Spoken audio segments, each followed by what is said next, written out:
हरिवंश महाराज जी आपके श्रीमुख से प्रवचन सुनते सुनते कब मैं डिप्रेशन से बाहर आया पता ही नहीं लगा। जो नित्य कार्य करने में प्राय ही भय की स्थिति उत्पन्न हो जाती थी, उसमें भी काफी हद तक निर्भयता आई है। वैसे तो मेरे सभी प्रश्नों के उत्तर मुझे आपके सत्संग के द्वारा मिल जाते हैं विस्तार पूर्वक, किंतु आपको सत्संग में सुना है कि नाम जप से सभी दुखों का निवारण हो जाता है, और यह भी सुना है कि प्रारब्ध तो भोगना ही पड़ेगा। महाराज जी, मुझ अज्ञानी का प्रश्न यह है कि मैं अपने मन को नाम जप करने के लिए कैसे बांधूं कि नाम जप करने से मेरे दुख नष्ट हो जाएंगे या फिर दुख रहेंगे पर मुझे उनसे कोई फर्क नहीं पड़ेगा। इसमें एक बात देखनी है कि हमारे संचित कर्म है। संचित कर्म का मतलब है बहुत जन्मों की कमाई, शुभ अशुभ, वो गोदाम लगा हुआ, उसे कहते हैं संचित कर्म। और जो हम नवीन कर्म कर रहे हैं इनको कहते हैं क्रियमाण कर्म। और जिस संचित कर्म से कुछ शुभ कुछ अशुभ मिलाकर इस शरीर की रचना हुई है। ये मानव देह शुभ अशुभ दोनों से मिश्रित है।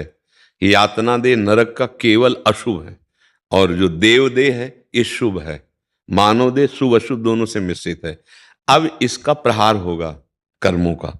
कभी हमारे सामने दुख आएगा, कभी सुख आएगा, कभी विपत्ति आएगी, कभी संपत्ति आएगी। वो क्रम जैसा बना दिया गया है। जो शुभ आएगा तो सुख संपत्ति अनुकूलता, अशुभ आएगा दुख विपत्ति प्रतिकूलता। अब ये हमें सहना होगा, ये हमें मिटाना नहीं है, क्योंकि शरीर ही मिटने वाला है। आज नहीं तो कल ये मिटेगा ना शरीर। तो देखो बड़े बड़े महात्माओं में, परमहंसों में शारीरिक दंड देखे गए ना।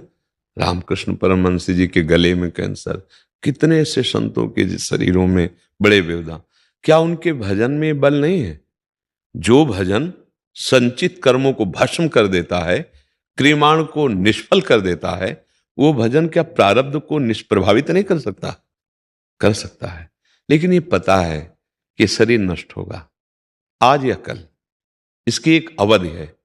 तो हम आए हुए दुख को समभाव से सुख दुखे समय कृत्वा लाभालाभ हो जया जयो, उसको सह लेते हैं और अपने भजन को बचाते हैं। और भजन को बचाकर सच्चिदानंद भगवान को रिझा लेते हैं और आवागमन से ही मुक्त हो जाते हैं। नाम जप में इतनी अपार सामर्थ्य है। धन्वंतरी जी आयुर्वेदाचार्य, उन्होंने शोधा तो जो औषधियों में रोग निवारण की शक्ति है वो नाम से ही है। अच्युत गोविंद आज भगवान के नामों में जो सामर्थ्य है, उसी सामर्थ्य से औषधियों में रोग निवारण की सामर्थ्य। अब देखो हमारे जैसे इस अंग का ऑपरेशन होना हो और औषधि से इसे चेतना शून्य कर दिया जाए, मन यहां प्रवेश न करे तो गेंद्री में, तो पूरा काट दिया जाए, हमको कोई कष्ट नहीं होगा। एक औषधि इस शरीर के एक अंग में चेतना शून्य मन को कर दिया तो हम जागृत होते हुए भी, क्योंकि जैसे जागृत अवस्था में डायलिसिस के लिए ऑपरेशन हुआ ना, यहां और नसों से करके कोई कष्ट नहीं हो रहा था, क्योंकि यहां संज्ञा शून्य कर दिया, चेतना शून्य कर दिया गया उस क्षेत्र को। तो क्या नाम हमारे मन को इस स्थिति में नहीं ले आएगा कि भारी से भारी दुख में भी हम दुखी ना हो, हम आनंदित रहें? अगर मन इस शरीर में आसक्त है तो कोई भी हमें दुख भोगने से बचा नहीं सकता।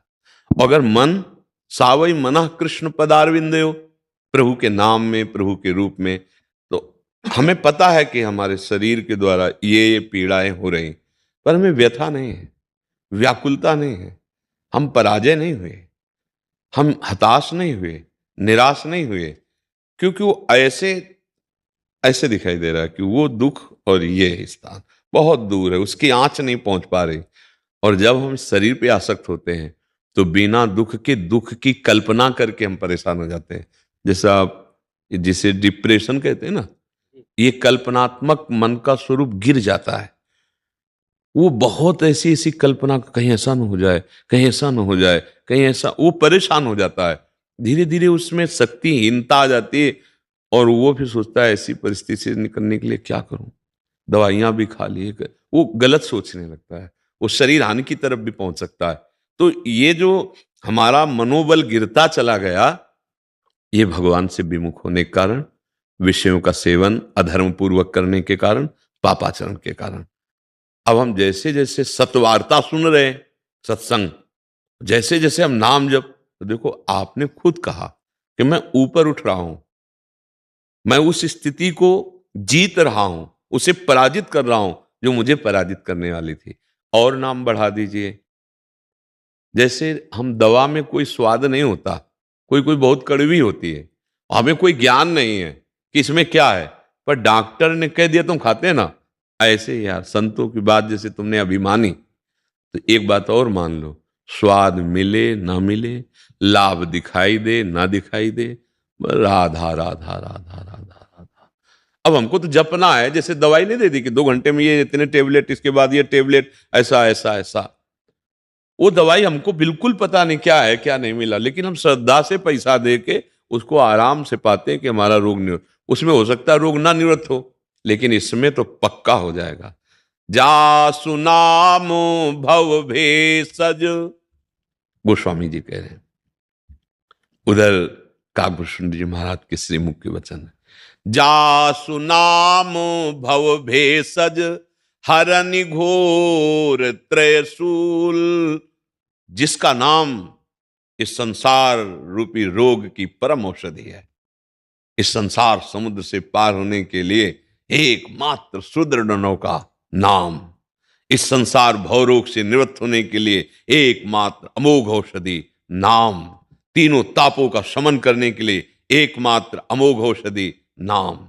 राम राम हरि हरि कृष्ण कृष्ण राधा राधा, जो नाम प्रिय हो। अब हमारे को स्वाद नहीं मिल रहा, हमें अच्छा नहीं लग रहा, मन नहीं लग रहा, इन सब बातों पे हमें ध्यान नहीं देना। इसीलिए जिव्याग्रे कहा है, मनसाग्रे नहीं कहा।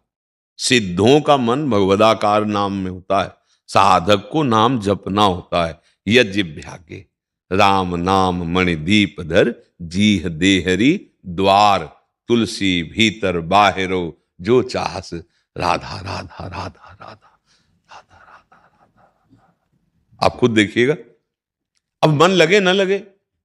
अभी हम आग की तिली ऐसे जलाएं, वो माचिस की, और कहीं भी छुआ दे शरीर में, आप जलन पैदा करेगी ना।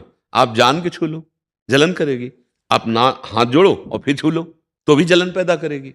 आप गुस्सा करके छू लो, फिर जलन कर, मतलब भाव को भाव कैसे भी आप आग को छुओ वो तुम्हें जलाएगी। क्यों? उसमें दायिका शक्ति है। तो नाम में तारण शक्ति है, भगवान को अधीन करने की शक्ति है, ज्ञान वैराग्य भक्ति जो चाहोगे सब प्रदान करने की। माया तो बहुत लघु चीज है जब भगवान अधीन हो जाते हैं। इसलिए हमको संत की बात मानकर, गुरु की बात मानकर, शास्त्र की बात मान करके बस राधा राधा राधा राधा राधा राधा। क्या लाभ मिला तुमसे कोई पूछे? कोई मतलब नहीं हमें। हम जानते हैं ये सत्य है। जब असत कर्म दंड दिए बिना नहीं रहते तो ये सत नाम हमको कैसे ऐसे थोड़ी है।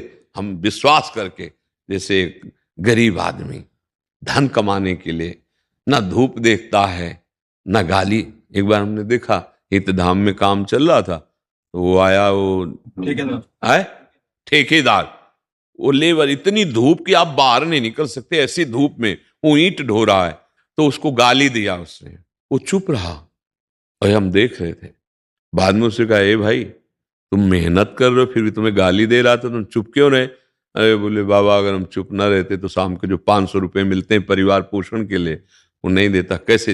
वो 500 रुपए के लिए ना धूप देख रहा है, ना गाली का मान अपमान भी नहीं देख रहा, मेहनत कर रहा है। और हम अगर नाम भगवान का जपने के लिए वही वृत्ति धारण कर लें कि कोई गाली दे तो राधे राधे, हमें भगवत प्राप्ति करनी है, हमें भगवत मार्ग में चलना है, राधा राधा राधा राधा, अभी महात्मा हो जाओ, अभी परमात्मा यहीं प्रकाशित हो जाए, सबके हृदय में है। क्यों भाई? आपको समझ में आया?